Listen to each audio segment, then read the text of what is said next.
Khilafatul Muslimin disangkakan bertentangan dengan NKRI dan Pancasila serta menimbulkan keonaran di kalangan masyarakat. Kita berjuang dalam sistem khilafah untuk menyempurnakan pelaksanaan ajaran Allah dan Sunnah. Nah sekarang kalau dalam sebuah sistem demokrasi ternyata dia dipilih melalui sebuah proses yang demokratis, ya mestinya dia sudah dianggap sebagai khalifah. Buat apa meneriakan khilafah kalau memang sudah ada khalifah? Yang nggak mau masuk neraka wajib kok. Yang nggak mau masuk neraka wajib kok. Rupanya sekelompok orang punya pemahaman sendiri tentang khilafah. Mengapa demikian? Faktanya ada yang menerima, ada yang menolak. Di dalam Islam ada ajaran tentang khilafah, tapi tidak ada di dalam Islam itu ajaran tentang sistem khilafah. Faktanya ingin mengubah sesuatu yang sudah diterima oleh kebanyakan orang. Sistem negara ini kan sudah konsensus.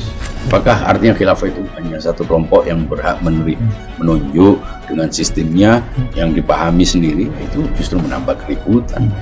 Khilafatul Muslimin itu mengatakan dalam konsep khilafahnya itu, katanya khilafah sesuai pandangan Islam. Artinya kepentingan agama itu adalah dominan. Khilafah ini memang ada dalam literatur agama yang ada dalam ayat ke-30 surat Al-Baqarah.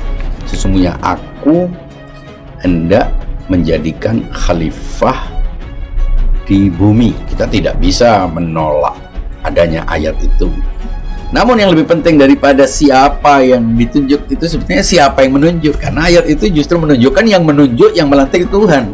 Khilafatul Muslimin segala macam ini adalah soal dagelan-dagelan politik. Ini dagelan. Penganut agama ini akhirnya menjadi political toys. Kalau disebut politisasi agama, lalu pemerintah melarang nggak berpolitik dengan mendirikan partai berlandaskan agama atau berbasis agama? Kan nggak dilarang. Karena dia pelakunya, pelaku politisasi agama ini kental.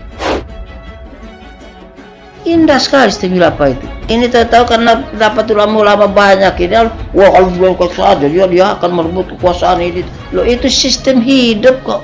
Iya supaya nikmat hidup itu sistem khilafah itu. Jadi kalau ada orang dengan pemahamannya sendiri yang mungkin kita berbeda, tapi berusaha untuk menunjuk, mendirikan, kan Tuhan yang mendirikan. Kan Tuhan yang menegaskan ja'il, yang menjadikan seorang sebagai khalifah. Ya, kenapa manusia harus mengambil peran Tuhan? Lantas seperti apa pemikiran dan gerakan Khilafatul Muslimin sehingga dianggap bertentangan dengan Pancasila? Khilafatul Muslimin tahun 2014 menyatakan loyalitasnya kepada CIS di Irak dan Suriah. Ini jelas-jelas punya resiliensi ideologis dengan kekhalifahan di luar negeri yang brutal-brutal itu. Ini tidak boleh bisa dipungkiri. Ini harus bisa dipahami oleh seluruh rakyat Indonesia bahwa Khilafatul Muslimin ini tidak sedamai yang dia suarakan. Jadi yang kita perjuangkan itu tegaknya kesempurnaan ajaran din ini melalui sistem khilafah. Jadi ini sudah ada, tidak kita mau perjuangkan supaya tegak lagi. Ini wajib. Perjuangannya apa? Perjuangannya menyempurnakan pelaksanaan praktek kita itu. Anda boleh melakukan syariat terhadap diri Anda kalau Anda yakin itu benar. Itu pun syariat menurut versi Anda, karena setiap orang juga punya pemahaman tentang syariat Islam yang berbeda-beda. Jadi kalau dia ingin mendirikan syariat Islam, jangan lupa syariat yang dia pahami berbeda dengan syariat orang lain, karena umat Islam juga banyak. Buktinya yang teriak khilafah tidak semua didukung oleh umat Islam yang juga percaya adanya khilafah setelah Nabi. Begitu faktanya. Jadi sudah paham bagaimana berbahayanya ormas seperti Khilafatul Muslimin ini kelak. Abdul Qadir Hasan Baraja, pimpinan tertinggi kelompok Khilafatul Muslimin, ditangkap polisi. Ia ditangkap pada hari Selasa, 7 Juni 2022 di Lampung.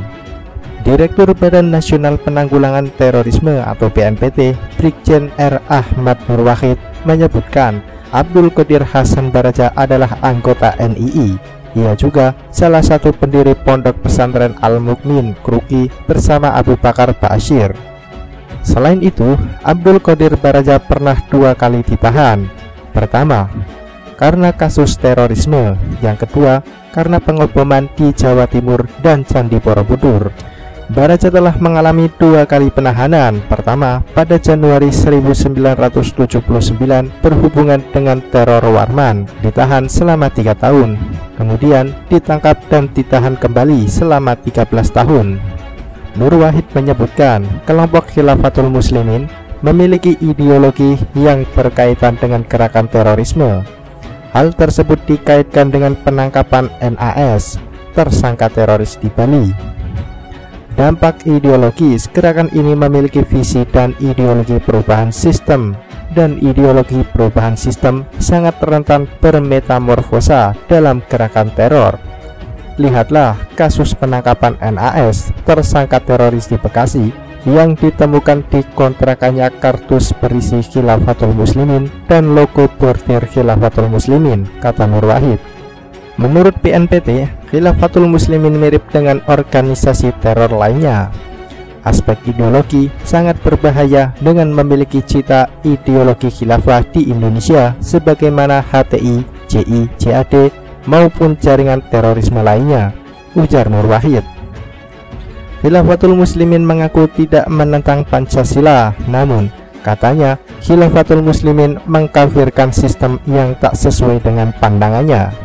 Pengakuan mereka tidak bertentangan dengan Pancasila, namun ideologi mereka adalah mengkafirkan sistem yang tidak sesuai dengan pandangannya.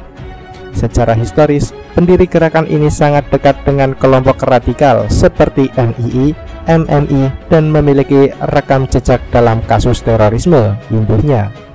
Abdul Qadir Hasan Baraja telah ditangkap pihak kepolisian. Penangkapan itu dilakukan tim di Treskrimum Polda Metro Jaya yang dipimpin Hengki.